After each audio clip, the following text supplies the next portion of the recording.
ดีค่ะสวัสดีค่ะขายกี่ข้าวป้ายบันนี้ปะจ้าไม่ใช่บ่ไม่ ป้าเอาหน่อไม้ปะเอาหน่อไม้ให้แม่ก่อนแม่เปิดให้เอาไม้ก่อนไปหักเอาไม้ก่อนกับพระเจ้าสั้นพระเจ้าสอบเอาหน่อไม้ต้นไม้เอาหน่อไม้ก่อนหนึ่งอย่างนี้ดีเด้อต้นไม้ถึงมาเอาหน่อไม้ก่อนเอาไปใส่แกงกินกันงามแต่แทบพี่น้องหน่อไม้ก่อน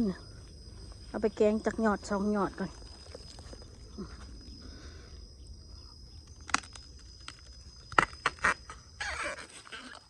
มาเลยมะนาวขาต้องกล้องมาให้แม่แน่ใจได้บุแม่ก่อนหักเอาแล้วหักเอาหน่อไม้น่ะหักเอาหน่อไม้น่ะเห็นไหมน่ะหักอันนะแม่เห็นบอกพี่น้องใส่บ่ได้มานาวหน่อยเนี่ยโอ้จะแกงจะตักน้ำพุได้ปะ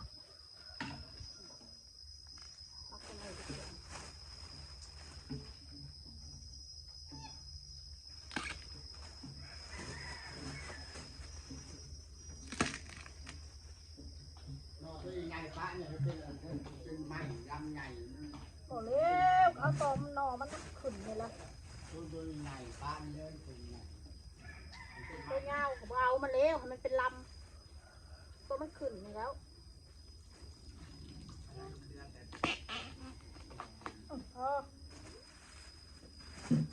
เอาสี่ยอดเอาไปแกงนี่พี่น้องเอาซ้ำนี่พอเอาได้สิกินสี่ยอดเห็ดน้ำมะนาว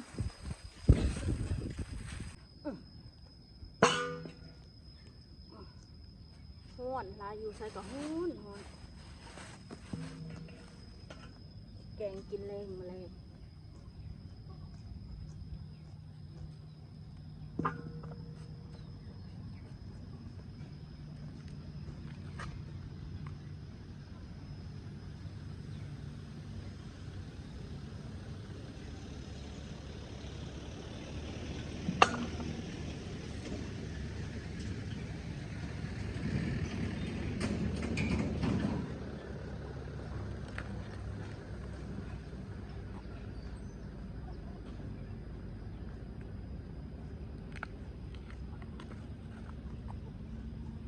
เฮ้ยออกไป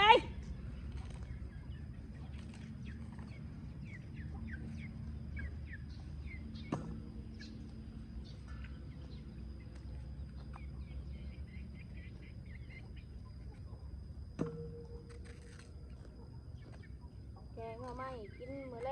ง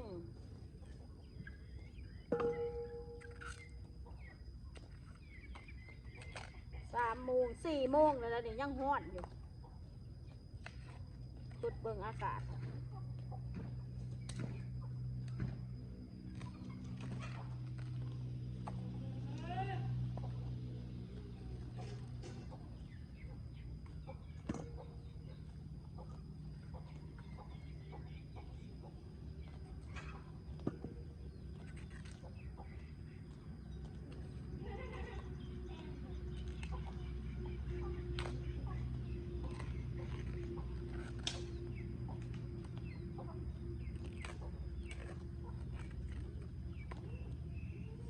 โอ้ย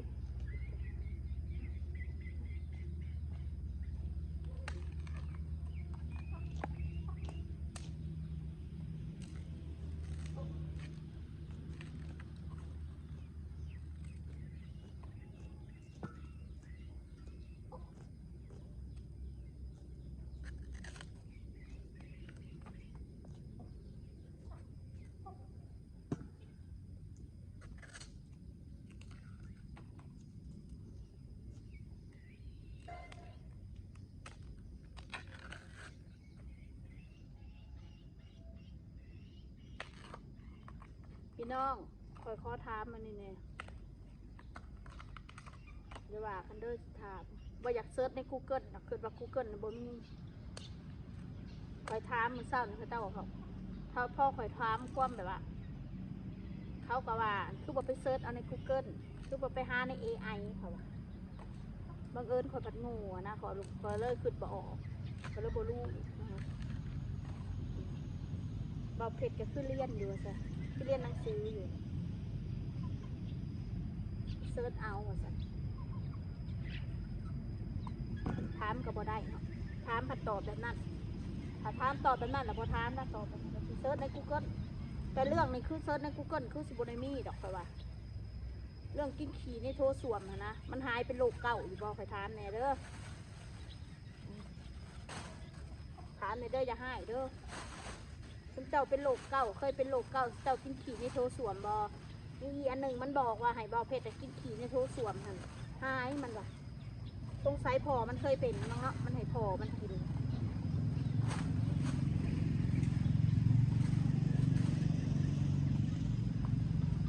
เจ็บซี่มาแบบนี้เพิ่นเจ็บซี่มา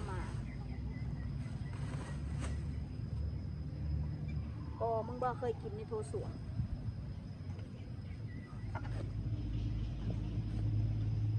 หรือว่ามึงเคยกินบ่หรือว่า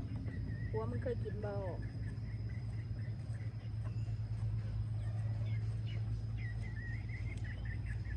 กินให้กูเบิ่งก่อนแล้วกูจะเสียพัวกูกินถ้าคนกินขี่ในโทรสวมได้มันคือสิรวยเป็นละภัยกันอ่ะมันต้องเห็ดมันต้องทำมาหาแดกยิ่งไปขี่ในโทรสวมนะต้องหาเงินนะหาให้ยังเงินหาเงินแบบซื้อแล้วอื่นซื้อเป็ดซื้อไก่กิน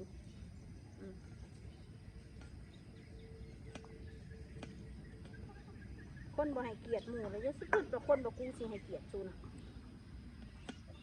เวลานั่นอย่ามาโทษเจ้าของช่องนิสัยบ่ดีมือจังไรคอมเมนต์แบบจังไรสมองไรไฟใหม่คนจังไรไฟใหม่มันก็คอมเมนต์นะพวกความคิดมาความคิดอัปมงคลความคิดว่าสร้างสรรค์เวลาเบิ่งคลิปคนอื่นว่าคนอื่นเห็นคลิปว่าสร้างสรรค์มันจะเบิ่งตัวเองเลยตัวเองนี่คอมเมนต์แบบว่าได้สร้างสรรค์เลยนะแทนที่ก็กินอันนั้นได้เด้ออันนี้ได้เด้อแนะนำกันที่ให้โพมึงงานเจนกินในโซสวมทันขอโทษขออภัยเด้อผู้ใดกินเขาอยู่ก็ได้ขอโทษหลายๆพี่น้องมันขั้นเขียวถ้าบ่ได้ว่าแล้วมันก็ขั้นเขียว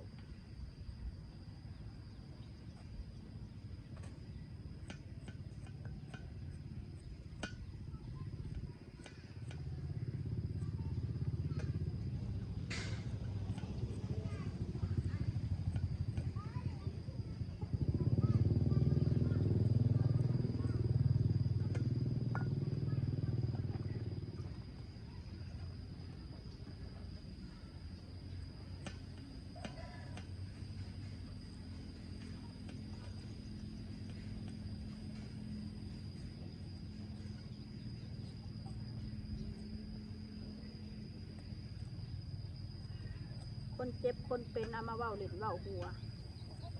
ไอ้มันสิอยากเจ็บอยากเป็นสันมันสิเกิดแก่เจ็บตายได้บุคคลเฮามันเป็นเรื่องธรรมชาติเห็นคนเจ็บคนเป็นแบบพากันมาหัวเลาะพากันมาเว้าใส่จนมันถือตระกูลตัวเองถือพ่อถือแม่เรื่องจะหน่อยสิรู้สึก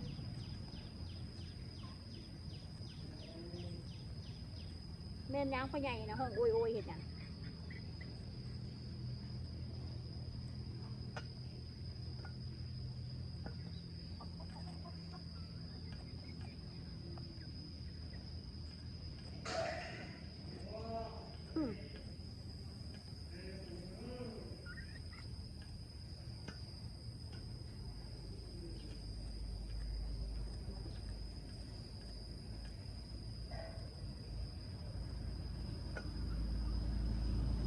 พี่น้องน้ำใบสีเนี่ยเต็มกาละมัง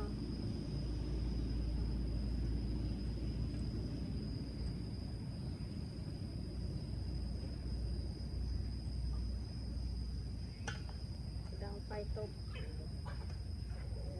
โอเคพี่น้องสำหรับคลิปนี้ขอบคุณทุกเม่นทุกไลค์ทุกกำลังใจเด้อบ๊ายบายบ๊ายบายบ๊ายบาย